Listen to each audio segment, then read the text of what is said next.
So now I want to move over into just a little bit of an analysis. I'm skipping financing with receivables.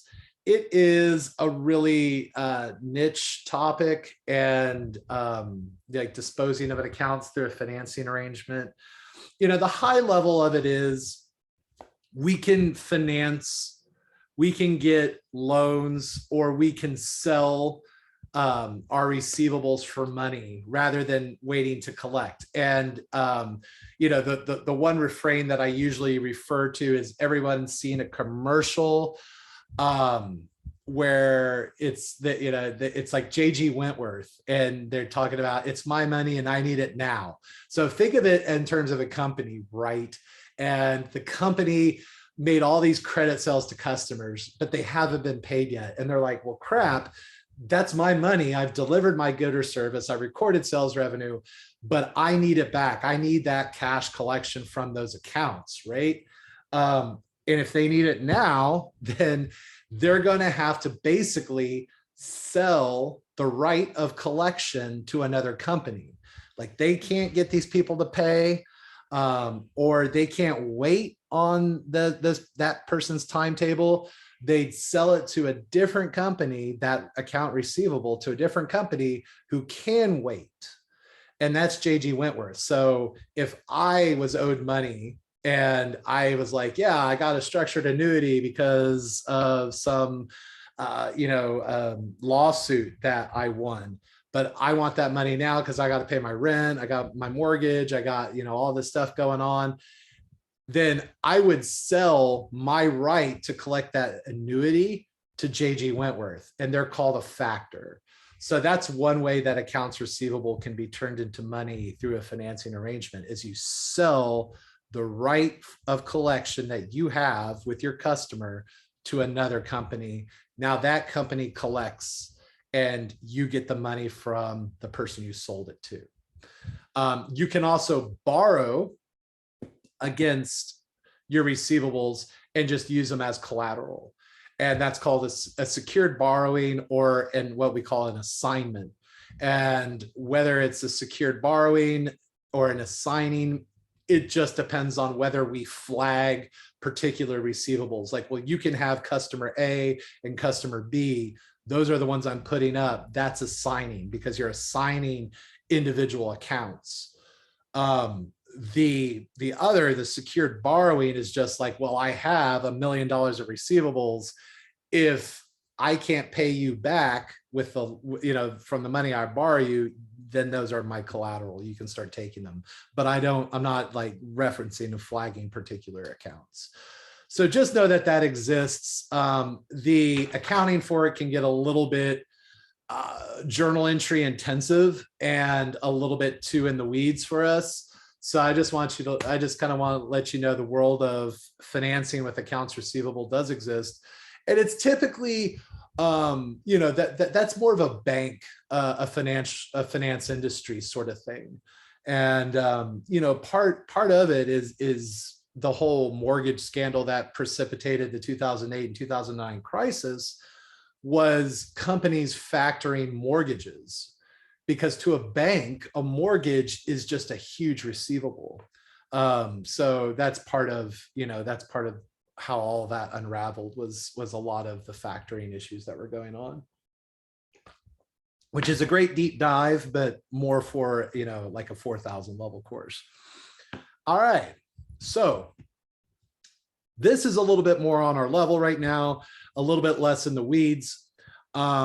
What I want to talk about is just how we manage our receivables.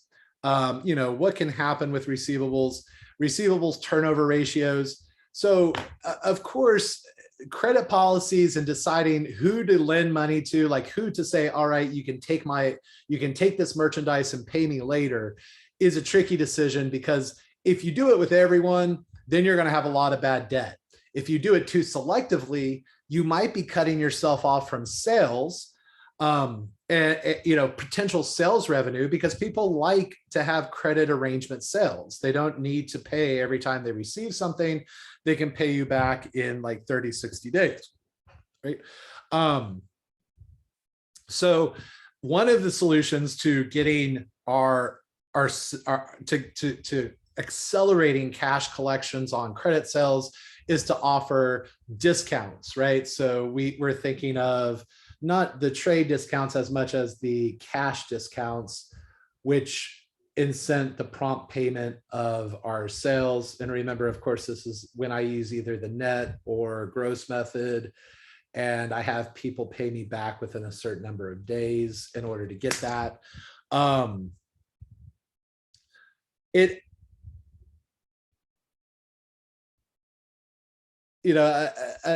alternative, like I said, would be that you can finance operations with receivables to get them to be collected on a more timely basis. If you have some stale receivables that you're just unable to collect, then you can finance with them. Of course, companies are going to want your most creditworthy and lucrative clients in that deal. When you're financing with them, the person who's buying them from you is like, don't give me the trash, give me the good stuff. It could have adverse effects on a company in terms of their reputation, because now all your customers have to send their payments to this other person, this other entity that you sold them to, the JG Wentworth in my example. And it is typically seen as a struggling company, the sign of a struggling company. So how do we analyze when a company is starting to struggle with their cash collections? So the ratio analysis is just to determine efficiency of collecting cash from accounts receivable.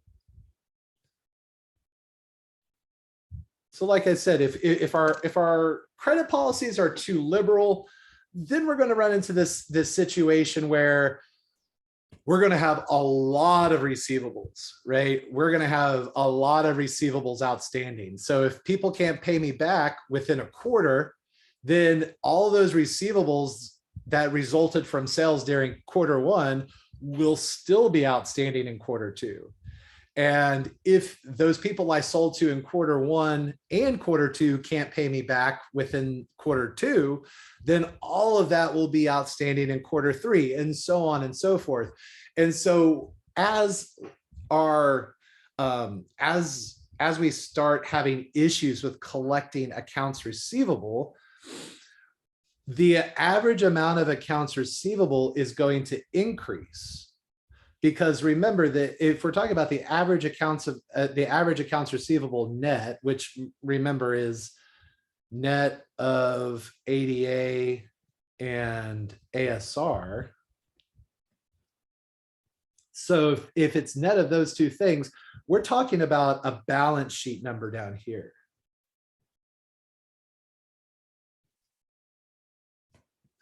And if we're talking about net sales up here, then we're talking about an income statement number. And that becomes really important because the balance sheet doesn't reset. In that example where I was talking about, right, we made some sales in quarter one, some credit sales. We didn't collect in quarter one. We didn't collect them in quarter two. We didn't collect them in quarter three. Well, those are in this because the balance sheet stores and accumulates all of that information, right? We never close it out. The income statement amount, on the other hand, is going to reset every quarter. So this will be credit sales for quarter one, and then credit sales for quarter two, credit sales for quarter three, every time we analyze an individual ratio. But the balance sheet is going to drag in all of those accounts over time up to whichever quarter we're analyzing. The result is, if we're unable to collect, average accounts receivable is going to increase.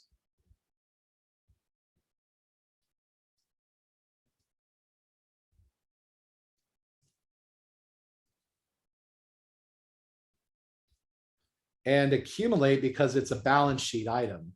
And net sales, if we're unable to collect, there really won't be any effect to net sales because we're unable to collect. And as that continues to occur,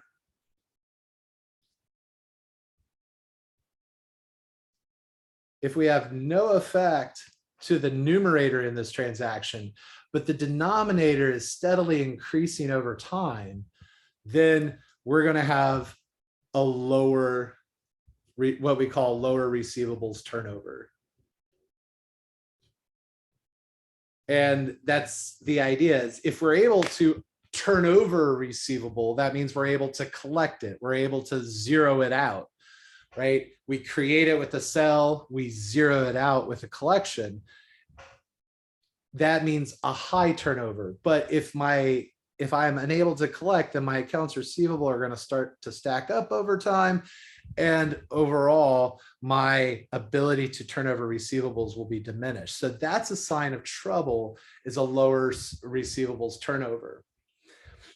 And then we can get even an estimate of like the number of days, the average collection period that it takes for the company to turn over its receivables.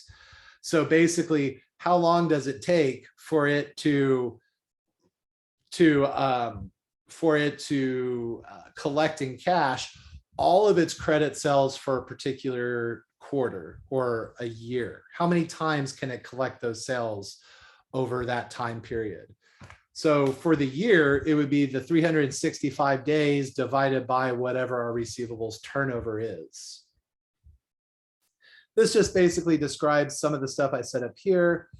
The sales are net of, remember, sales are net of the sales discounts and sales returns. So those are the two contra accounts that are associated with revenues. So that's what net sales are. So like I said, if sales are being converted to cash on a regular basis, then I'm sorry, then we have larger accounts receivable. Oh, sorry. Yeah, if sales are being converted to cash on a regular basis, then we have a larger turnover. If they are being converted, large amounts of sales and small outstanding accounts receivable balance. And that's, again, kind of the way that I figured out how to interpret ratios as a student was, I thought, all right, let's think about this like on a yearly basis. If I started the year 1/1/22 with $1 of receivables net, and I ended the year with $1 of receivables, or let's say $2 of receivables net, then it just depends on how much sales I made during the year. So what effect transpired between these two dates? Well, if I didn't have any sales, then I would have a really crappy receivables turnover, because I didn't make any sales and somehow I have an extra $1 of accounts receivable on hand at the end of the year, right? But if I made, let's say, $1 billion of sales, then that means that my AR started at 1, I debited it by $1 billion, and then I was able to collect almost all of that. I was able to collect 999 million, et cetera, all the way down to $998, because I ended up with $2 of accounts receivable. And so 1 billion divided by an average of these two, which is 1.5, that's just that equation right there. 1 billion divided by 1.5 gives me an excellent receivables turnover ratio. If sales are not being converted to cash on a regular basis, then we'll have a smaller ratio, because we'll have large receivables balances relative to the amount of sales that I'm recording. I want to just look at like just some real information just to show you how it's calculated very quickly, not a long amount of time on this, but basically we have company A, company B, looking at their relative turnover ratios. Accounts receivable net and net credit sales are given to me for the period for these years. So in order to, sorry, it wasn't on screen. There it is. In order to inform this ratio, I have that my turnover of accounts receivable is equal to the net credit sales divided by average receivables net.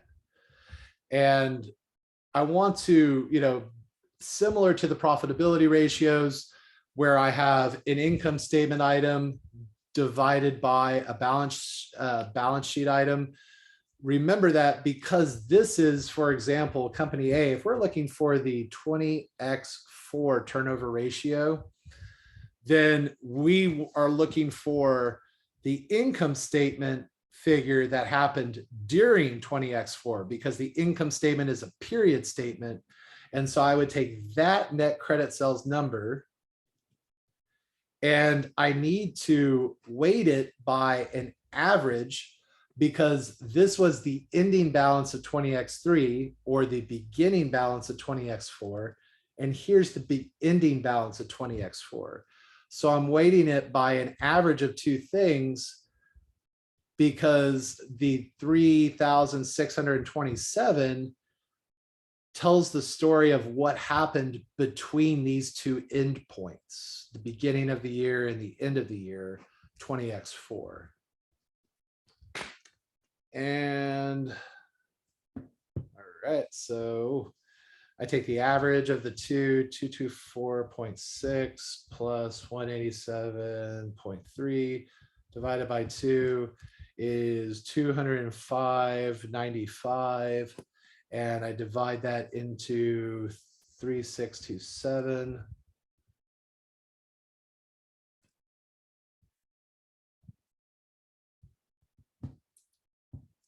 And so that gives me 1761. And then I can do that same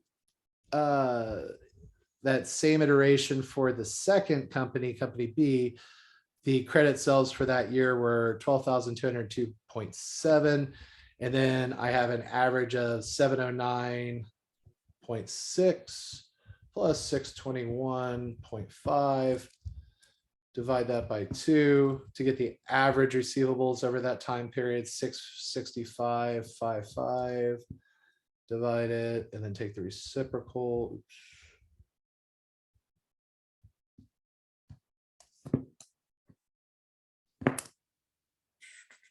Where 18.33. So they're pretty similar in terms of their turnover ratios, but company B is slightly superior in terms of being able to turn over a course of a year. And then if I was going to get their average collection periods, I would just divide both into 365 days to find out how many days the average collection period is. So 365 divided by 17.1 or 17.61